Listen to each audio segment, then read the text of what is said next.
I'm Robert Peacock of Orari Gorge Station, just near Geraldine in South Canterbury. Orari Gorge is a family farm, and it's been in the family for over 150 years now, since 1856. My great-great-grandfather settled the property. We're based here in the centre of the deer flats, next to the deer shed.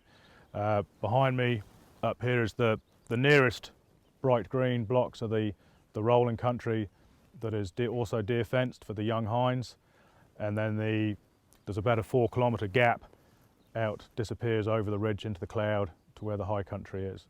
So we're running 23,000 stock units. We're 50% sheep, 25% cattle and 25% deer.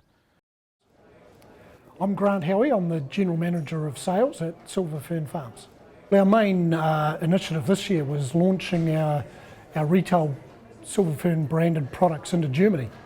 Germany's a big market, 85 million consumers. Typically they like to eat a lot of meat and they've got a lot of money. We were approached by Edeka, who are the largest supermarket chain over there. So we very quickly formulated our plans and put a team in place so that we could launch into several hundred Edeka supermarkets prior to Easter this year. What we've positioned New Zealand venison as is pasture raised. Our proposition is venison that's raised on New Zealand farms with all the on-farm processes around that, and it doesn't have that strong gamey flavour. I'm Rusty Andrews, Upper South Island Deer Manager. I would describe venison as the lobster of the red meat. Yeah. The taste of it is very lean, very natural, can't eat enough of it.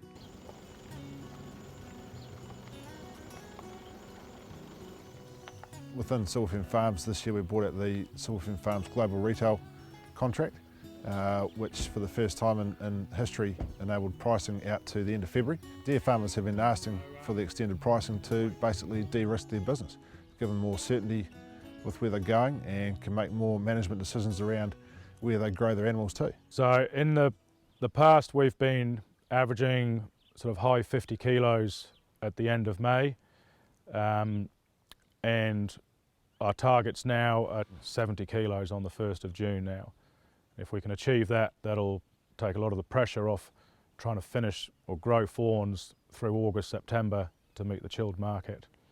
There's a lot of things out of our control, such as the weather and the pasture growth, but having the Silver Fern contracts, we can see what the price is going to be from August right out to February, so we can decide when we're weighing fawns in October, November, are we going to be better off killing them now at a light weight or taking them through to January and killing them at a heavier weight but a reduced schedule.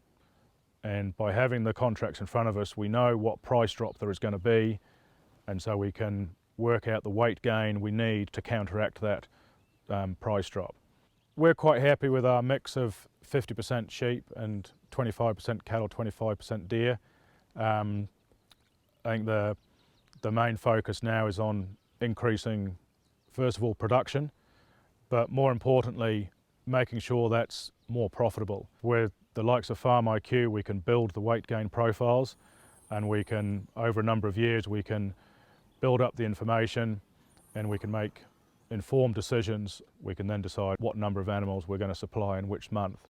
I think going forward, it's quite an exciting future with where things are going, where the markets are going, and where our production can be in 2 or 3 years' time is quite exciting. Well, the development that's going on right now at Periora is obviously exciting, especially for the guys in the South Canterbury region to have a venison plant right there. The plant normally was a 2-species plant, has now become a 3-species plant, which is exciting. So what we've been able to do is introduce the venison that will now use that asset all year round. Obviously from an overhead point of view, really is good for the company. We're around about 6 weeks away from when we want to start commissioning period. When you're building something like this, you get to a point where everything slowly works together, and we're probably sitting around about this stage at the moment, and if you look around the site you'll think, wow, are they actually going to be ready? But what you'll find over the next few weeks, it'll just go meld together and fall into place. This is quite a big project. It's a big spend. We're looking around about $5 million spend on the plant. It's a modern development. It's offering the local venison farmers a closer processing plant to come to. We're looking at doing around about 300 animals a day here. So for us, Edeka is a big market, really, and we're looking at being able to process product here that we can send away, and that's the real technical part of it, is stripping the animal down and taking off the cuts of meat, the right cuts of meat for the customer. Our German consumer, they expect New Zealand farmers to be the best in the world. They've got to be good for the environment, good for the animals, but at the end of the day, they also have to produce a product that is the very best in the world from an eating quality point of view.